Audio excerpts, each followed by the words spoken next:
In this video, we are going to start our discussion on antepartum hemorrhage. So, what you understand by this word antepartum means before delivery only there is some hemorrhage. Like postpartum means after the delivery, right? So, this is before the delivery. In the pregnant female, you will see blood loss. This is called antepartum hemorrhage. Okay. So, let us see the original definition. Antepartum hemorrhage is any bleeding after the period of viability. After period of viability means after 28 weeks. In India, the period of viability is 28 weeks. So after 28 weeks and till delivery, delivery, right? So from the 28 weeks until delivery, if you have any type of bleeding, that is antepartum hemorrhage. So what are the causes of antepartum hemorrhage? The causes are, they are divided into two types. The first one is placental causes because of any placental problem, or other one is fetal cause. Okay, so what is the placental cause? The most common placental cause is abruptio placenta. In the name itself you can see the placenta has got abrupted, or the placenta got split, so the blood is coming. Okay, and the second most common following it is placenta previa. So what is placenta previa is, you know that the placenta is in the lower uterine segment at the opening of uterine segment, right? Okay, and the other causes may be like circumvallate and circummarginate. Okay, so these may be the other causes of placental problem. Okay, now coming to fetal problem. In the fetal problems, the main one is vasa previa. So what is vasa previa? Here the fetus is only towards the opening, so that it may be bleeding from the fetus, that is vasa previa. So antepartum hemorrhage from the period of viability until the delivery time, it is called antepartum hemorrhage. It is divided into placental causes, fetal causes. Placental causes, main one is placenta previa. Following it is you have main one is abruptio placenta. Following you have placenta previa, and sometimes circumvallate, circummarginate, right? Fetal problems, that is a vasa previa. Now let us differentiate between the placenta previa and the abruptio placenta. Okay, we have said the most common is abruptio placenta. Next following it is placenta previa. Now let us draw a differentiation table. So coming to placenta previa, as we said, it is a second most common, but this is the already most common, right? And it's coming to placenta, here it is lying in the lower uterine segment. So in lower uterine segment. Okay, and here the placenta is located normally. Okay, location is normal. Okay, but it separates prematurely. So yeah, the problem is actually the placenta is separating prematurely means it is leaving behind the blood. Okay, so most common risk is previous history of placenta previa. Here also previous history of abruptio placenta, and here common risk factors for both are increase in maternal age, okay, increase parity, that is especially multigravida. For both of them it is same, that's why I'm writing like this. And the next one is smoking will increase the risk for abruptio and also placenta previa. Now coming to other risk factors, big placenta is a risk factor.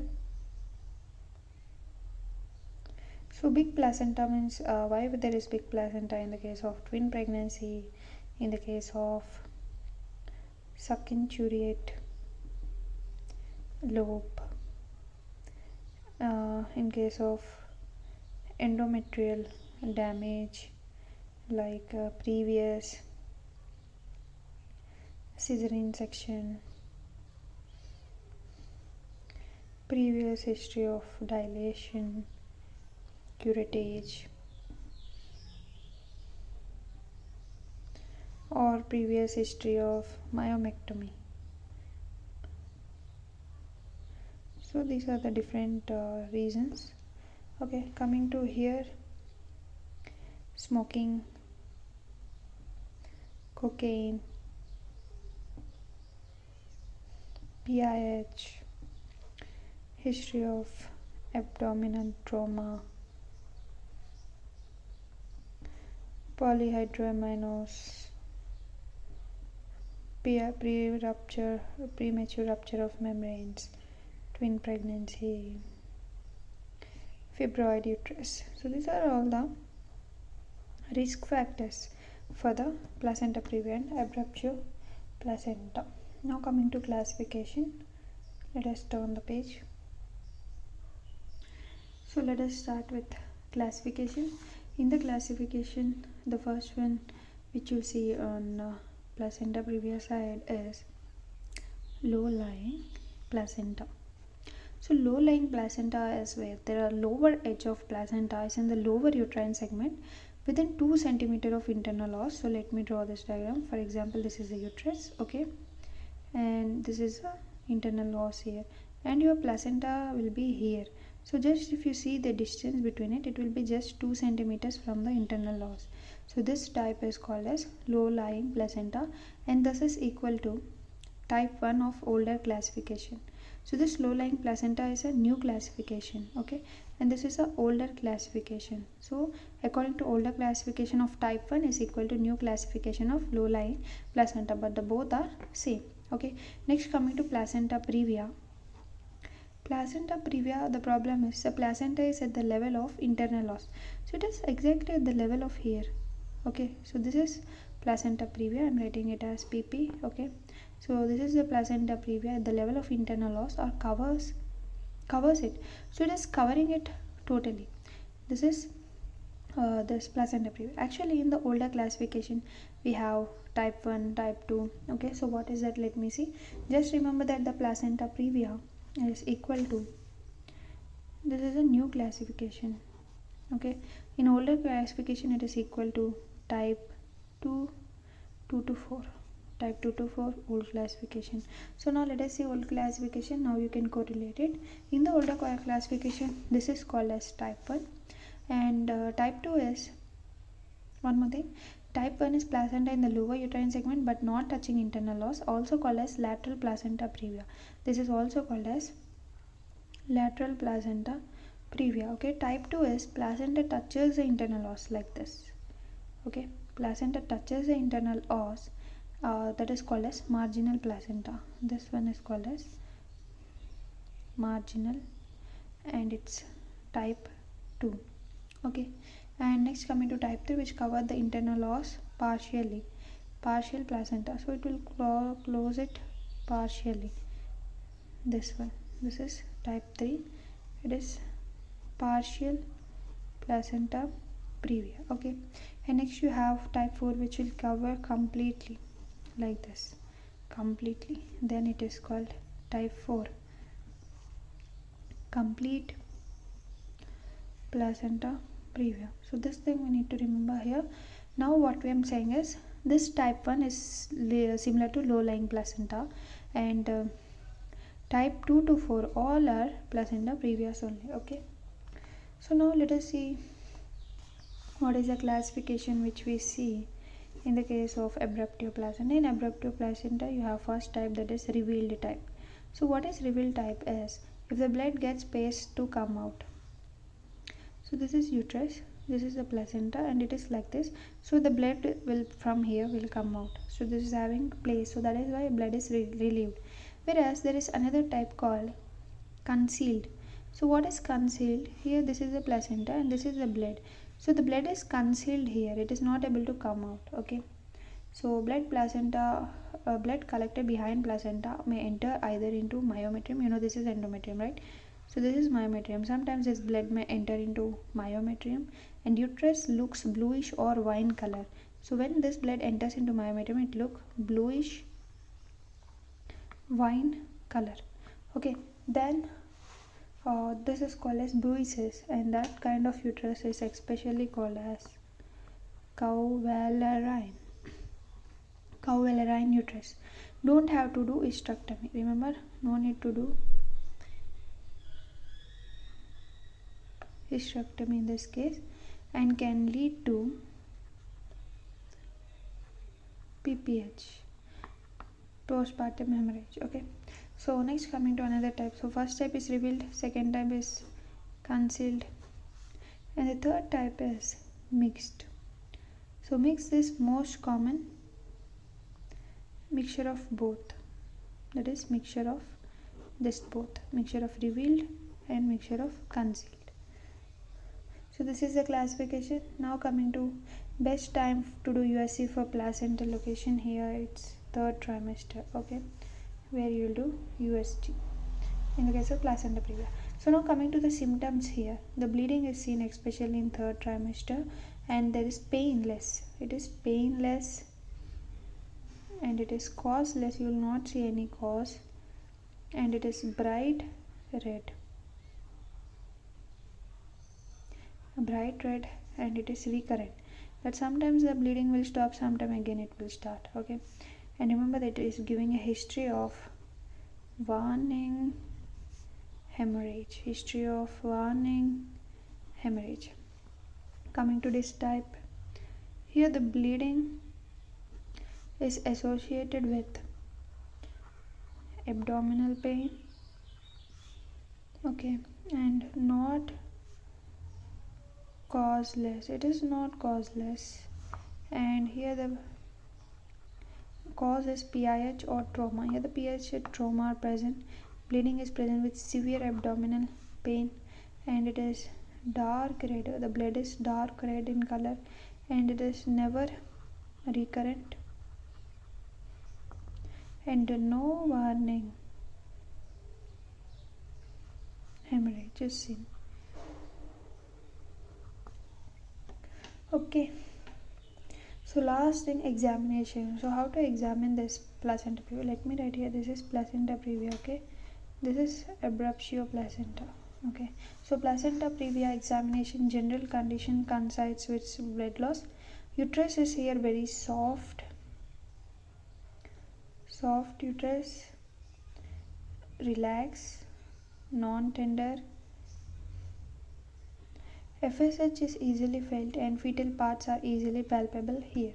Coming to here, the general conditions doesn't coincide with blood loss. Okay, here what they're saying, the general condition coincides with the blood loss. Here the general conditions don't coincide with the blood loss, and here the uterus is usually hard, tender, okay, tense, and FSH not easily felt, and fetal part are not easily palpated. Here easily palpated. And coming to here, the per vaginal examination is contraindicated in these cases, okay, especially in antepartum hemorrhage. And if you see, height of the uterus is equal to period of gestation, and FSH is normal, FHS is normal. Here the height of uterus is greater than period of gestation, and here there is fetal distress. So abruptio placenta is also called as accidental placenta, accidental hemorrhage,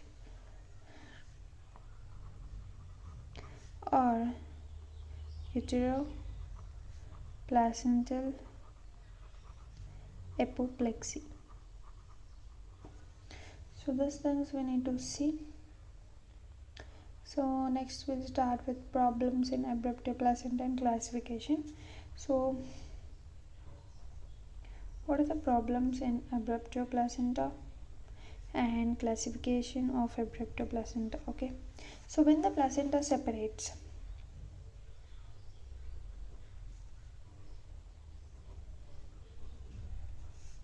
it will lead to thromboplastin. Thromboplastin is released, and which is uterotonic. Okay, as it is uterotonic agent, it will lead to uterus contraction, and it will lead to triggers DIC. Okay, And uterus contraction, the process of delivery begins with separation of uterus. So actually here what happens is, with separation of placenta, not uterus, placenta. So actually what I mean is, here in the case of abruptio placenta, the placenta separates, right? Because of that thromboplastin is released and the uterine gets tonic, and because of that it triggers the DIC, and also it leads to uterine contraction, and the process of delivery will start with the separation of placenta. Okay, if you see on PA, that is on examination, you will see that the uterus is contracted because of this process. Okay, and it may lead to precipitated labor. The time interval between onset of labor and delivery of baby will be less than 3 hours. Okay, and page classification. Page classification is of abruptio placenta is grade 0, 1, 2, 3. So 0 represents retroplacental clot, that is behind the placenta there is a clot in between the placenta and uterus. 1 represents the patient is having bleeding. Okay, the patient is having bleeding, and the fetal heart sound, FSH fetal heart sound is normal, and even the mother is normal. Okay, the mother is normal. Now it's coming to second stage grade, which is bleeding plus pain in abdomen, and there is fetal distress, and here still the mother is normal.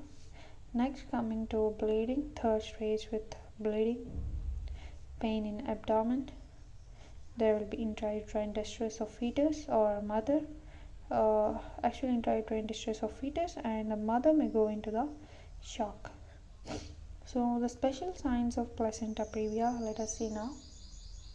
That is Stallworthy sign. Stallworthy sign. So Stallworthy sign is seen in posterior variety of placenta previa. Coming to antenatal period. Antenatal period and female USG shows placenta and LUS, especially in first trimester. Next, you should do a USG at 32 weeks or to confirm diagnosis. Followed by that, again repeat the USG at 36 weeks. So this is what you need to see here, but this will complete with other, we'll start with other part in another video.